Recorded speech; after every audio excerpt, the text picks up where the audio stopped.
Here it is, the Golden Lion. Today we're taking a look at the Dutch Tier 10 cruiser.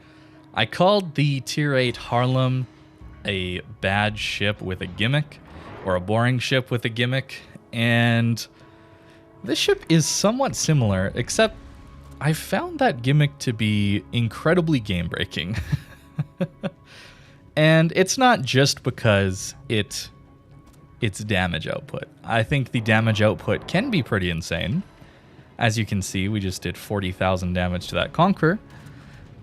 The thing I don't like about this consumable or this gimmick is that, well, it goes through islands. And I think it essentially makes islands useless. And it just promotes more campy gameplay. The guns on this ship can be good if they behave, but I mean, let's be honest here. Who thought Scharnhorst guns were good at Tier 7? They're not going to be that amazing at Tier 10. They're not bad, but they're not amazing. When they work, they're great, but they struggle with dispersion. Much like the Haarlem did, the dispersion on these shells are pretty terrible. But I do want to show you these examples of them working, because that was 17,000 damage into a broadside bomber. That is really, really powerful. And that's something that would be really tough to go up against, and maybe would justify some of the weaknesses of the ship, like the 60-second fires, for example, if that was a little bit more consistent. However, you're just lacking that dispersion. But I don't want to be too hard on these ships. I don't want to just be so negative. I do want to show you that there are really, really good parts to these ships. The airstrikes can do insane damage. The gimmick is not something that has been massively outright nerfed compared to what we saw. The problem with these airstrikes is their pen values. They only pen, well, in port it says 38. That's not right. It actually pens 37.7, which means you only pen anything with 37mm plating and lower, and that just happens to not include most American battleships at higher tiers, which I think is a good thing. Something like a Pommern or a GK, for example, they're going to shatter a lot of the bombs, same like Shikishima or a Yamato. Kremlin, these things, they're going to shatter. So you're looking for the fires mainly. But again, the AP is pretty good against broadsides when you hit. However, the big issue with this AP is the dispersion and, of course, the pen on them. The pen's actually pretty good. It's around that Henry Moskva level-ish. Somewhere in there, which, let's be honest, for guns that are much bigger, they should have more pen, but sometimes they have too much pen.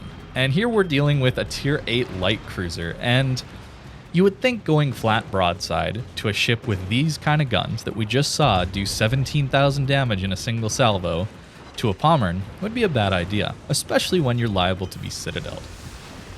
Except that's not quite how this video game works. We get overpens after overpens after overpens. You will be struggling to do damage to light cruisers if you use the AP. We finally get a couple pens because he angled. Isn't that funny? Angling is when you get a little bit more damage out of things. And just for good measure, let's make sure that we get overpens on this broadside Seattle before we die, just to show you how bad these guns really are some of the time. And you notice that we're only hitting half or less of our shells since we're just shooting our front guns. It's only 6, and we're getting 2 to 3 hits. Sometimes 4, I guess. The dispersion is not good, even at close range. So there's some big issues with these ships, and I think the main thing is that it feels like you're playing a bit of a battleship. The impact you have on the game is not that amazing. And unlike a battleship, you can't just full send it in to tank. And let's be honest, battleships aren't that amazing at it either. There's your example of Montana just shattering a ton of the bombs, and just confirmation that it won't pen 38mm. I think it's kind of weird that it says 38mm in port currently. I think Wargaming should do a better job of communicating that, but let's just be honest, Wargaming's not the best at communication, so I'm not all that surprised that they show 38 in port, but in actuality it's only 37 you can pen. You can see the massive difference in damage when you are able to pen versus when you're not. So your target with the airstrikes then, generally, are going to be ships with less than 37mm of armor on their deck, and preferably bigger targets. But that's not to say it's not going to be good against ships where it shatters. Plenty of times, battleships are going to use their damage control, they're going to be under attack from a lot of different people, and, well, you're going to get a lot of damage from the fires, and this is an example of that. And I think this illustrates one of the most game-breaking parts of the airstrikes. This guy is behind arguably one of the biggest islands in the entire game. The whole design of this map is that these islands are so huge that they offer these pockets of safety to stall a push, to shoot over, that kind of thing. It cuts the map in half and makes you fight these 6v6 type battles on either side of the map where you're reasonably safe from cross shots. But not with these airstrikes. And that's one of the reasons that planes in general in this game are just so game breaking. They give you free damage over these islands. They essentially invalidate any islands on the map. And I think that's really bad because those islands were placed there for a reason. They're there to help you push in. They're there to give you a bit of a reprieve from the focus fire you would take in open water. There's a reason not every map is ocean, right? We want islands. They add to the game. They make it more interesting. As soon as you take that away, which planes do, they take away the utility that an island brings, we just get a more boring, bland video game. And that's why I think these ships are so bad for the game. The damage output is never going to look broken, ever. You're never going to see these Dutch cruisers in their current state top in damage records, that kind of thing. Because they just have not good enough guns for that. They don't have the armor to push in. They have long fire durations. It's tough to play these ships aggressively, but what you can do is like I'm doing here, and what you're going to see me do a lot of, is you can push up to these central islands and just dump airstrike after airstrike after airstrike on anyone on any side of these islands. And I think that is really, really bad and harmful for the game. I think we're going to see fewer people push, and we're going to see even more passive games. It's really, really frustrating to see. I hate the campy meta right now, but I'm kind of in a point where I have to accept it. I've stopped playing my battleships so aggressively because I just die right away. It's not fun to just push in, lose half your HP for 1,000 damage in a couple overpens on a broadside ship. That's not fun. So your only option is really to just camp the back of the map and spam HE or armor piercing if you overmatch and have good dispersion. I think these ships are really bad for the game. And I hope that eventually Wargaming might do some balance changes or just take planes out entirely. I highly doubt that's ever going to happen, but I really do believe that planes are the biggest issue with this game. If the gameplay loop would have no airplanes available, I think you'd see a lot more people being willing to push. I think you'd see a lot more interesting dynamic games. CVs just remove all of the interesting playmaking in this game and force you to play at the back of the map. And airstrikes, while nowhere near as powerful as an aircraft carrier, because they don't spot and they don't do near the damage, they're along the same vein, and they certainly don't make the game more aggressive or more interesting. They just take away. They force people to play and spawn, and that sucks. Now that I've got my complaining about airstrikes out of the way, if you have this ship, maybe you free XP'd to it and you're a little underwhelmed by it, or you do decide to grind all the way up to this ship, how should you play it? I think you want to play it with range mod because the game is so campy these days, and I think your goal is to get into positions behind large islands like this one in front of us where you can get these airstrikes off on priority targets. For example, destroyers capping. It's really good to just drop an airstrike on a DD that's capping because you can get some resets in, and if you're lucky, even some massive damage. That's 6,000 damage onto a Z52. That hurts. And right after that, sometimes you get opportunities for broadsides. And I got incredibly lucky against this Petro to have that kind of dispersion. I was laughing at this point in this game because I just nuked the DD, resetting him, and then I just crushed a Petro. That just doesn't happen in this ship. That is not supposed to happen. And a Petro is actually first blood. I'm sure that's maybe the first or second time I've ever seen a Petro be first blood.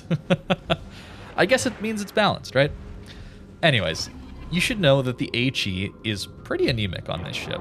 The alpha just seems to be pretty bad. You have okay fire chance at 20%, but the alpha damage and the poor dispersion means that you're really going to have a tough time dealing with DDs, bow-on ships, that kind of thing. You're really relying on your fire chance against bow-in battleships, and against cruisers, honestly, you really kind of have to take a favorable fight or just run away from cruisers. I actively avoid fighting cruisers as much as possible, mainly because of the fire chance, and the 60-second fires hurt. You don't have fire prevention. All you can really do is take the upgrade module in the 4th slot, I believe, that reduces their fire duration a little bit. And I have done that, which does sacrifice maneuverability. I think the rudder shift is a little bit long, and of course you can see right here how long it takes to accelerate. I'd probably want to run propulsion mod, but I'm just too scared of eating a double 60-second fire and dying. That's really the main thing here. You shouldn't really be trying to use the AP on anything that isn't full broadside. If somebody's even slightly angled to you, you're more than likely going to bounce the shells because they just don't have good pen angles. I think that if you've played the Scharnhorst, you probably know the scenarios I'm talking about, where you just have to load the high explosive. And that kind of sucks because the high explosive is not very good. You just are relying on RNG for those fires. At least you have a decent reload. It's not a 20-second reload as a battle cruiser maybe normally would have. You have a, 15-second reload-ish, somewhere in there.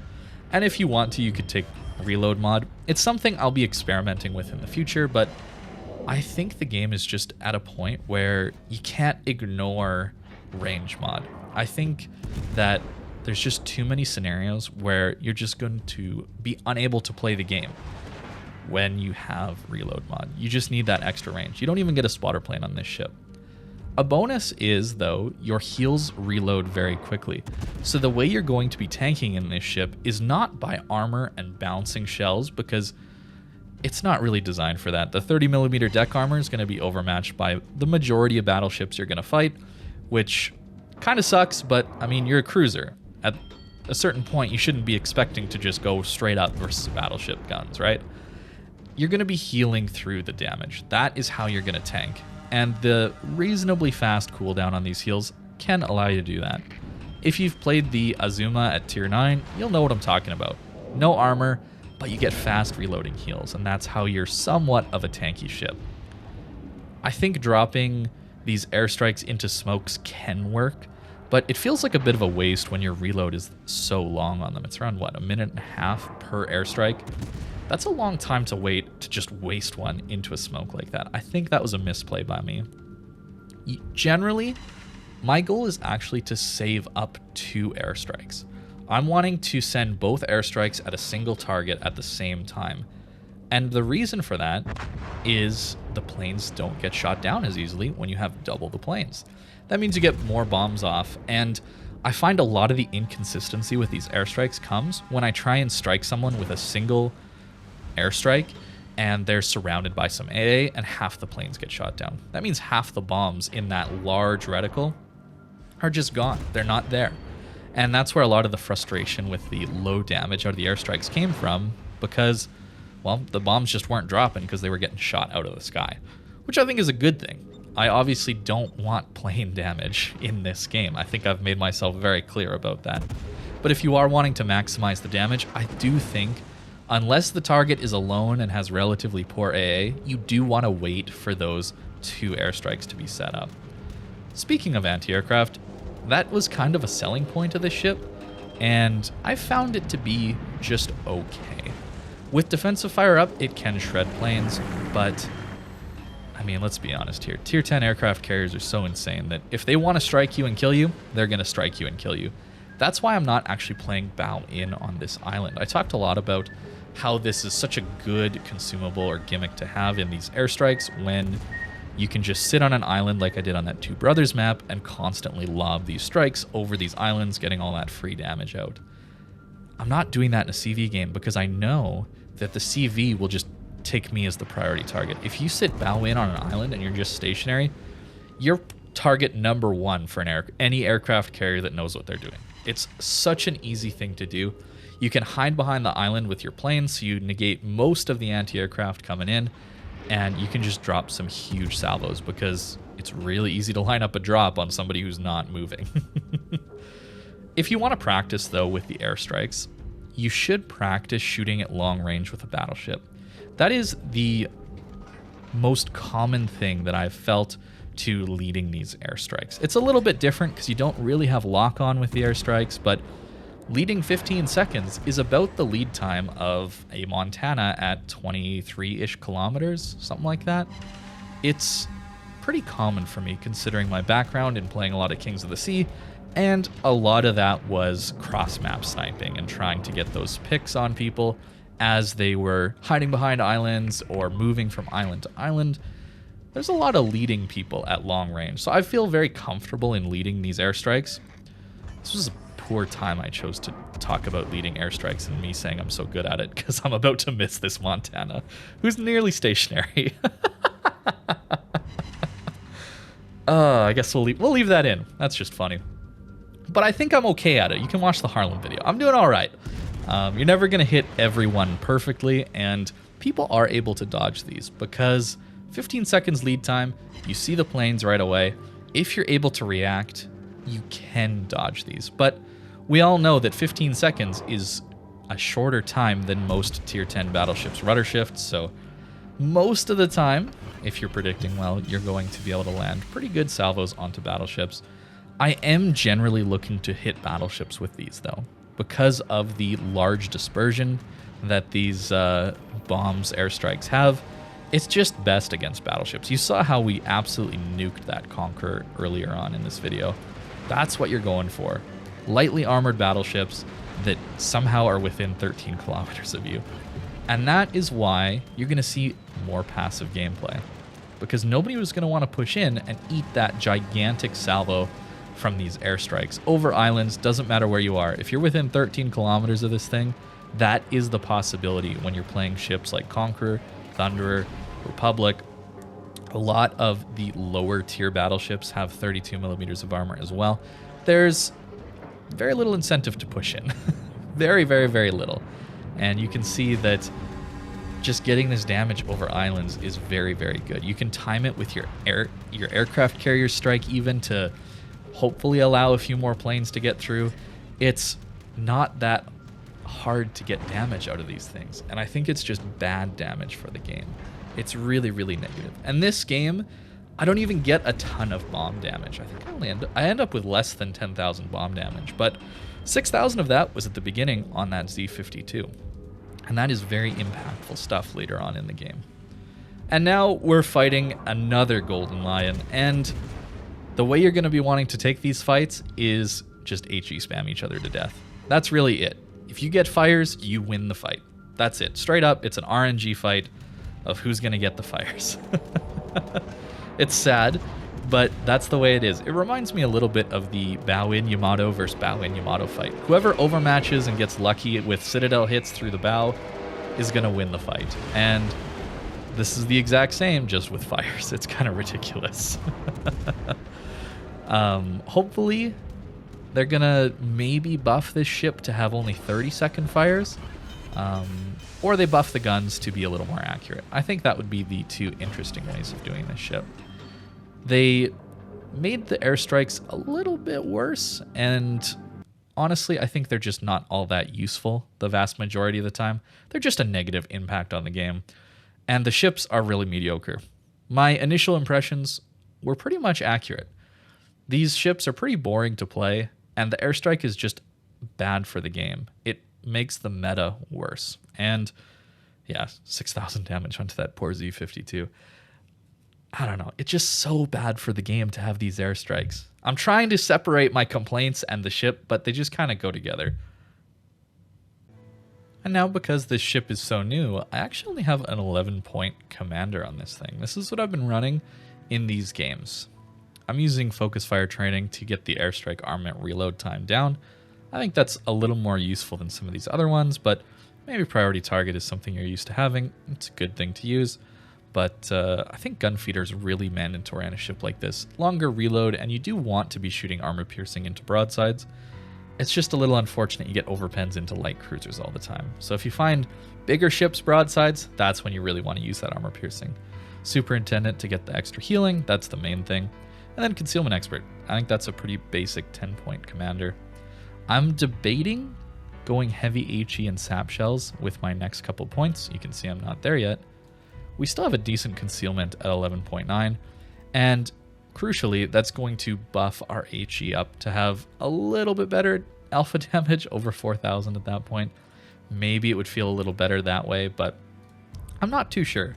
Maybe Adrenaline Rush is just a better skill since it doesn't come with a downside. I don't know, but that is my commander so far.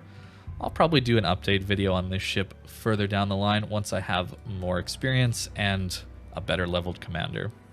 I am running range mod, as you can see, just because it's so passive these days. You could try reload if you want to, though. I think it could work given the good concealment of this ship overall. Running concealment system mod, maybe because the concealment system's so good, you could consider running steering gears mod too. And maybe propulsion here, you'd get a pretty maneuverable ship then. Maybe you could tank a little better by avoiding shells then that way. I think aiming systems is just mandatory with how poor the accuracy is. And pretty standard on the first two upgrades there as well. This ship is just meh. And it's meh to play. It's not very interesting to play compared to other ships. I think if you want hard-hitting AP in a battle cruiser, you're looking at something else. Maybe like a Stalingrad, or maybe Napoli, or Moskva even. I don't know. This just doesn't hit hard with its main guns. And as far as the gimmick is concerned, it's just an overall negative to the game. It makes the game worse, and I think that's one of the major issues with this ship. It's boring to play, and it's frustrating to play against.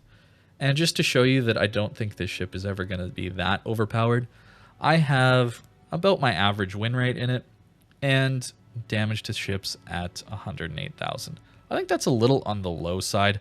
As I'm getting used to the ship, this will probably creep up to that 120, maybe 130-ish range as I get better at playing it and finding the limits. But again, that's only 6 battles played. I just wanted to let you guys know what I think of this ship. And I don't think it's going to change all that much in the future unless some buffs or nerfs happen. So thank you for watching, and I hope you have a great day.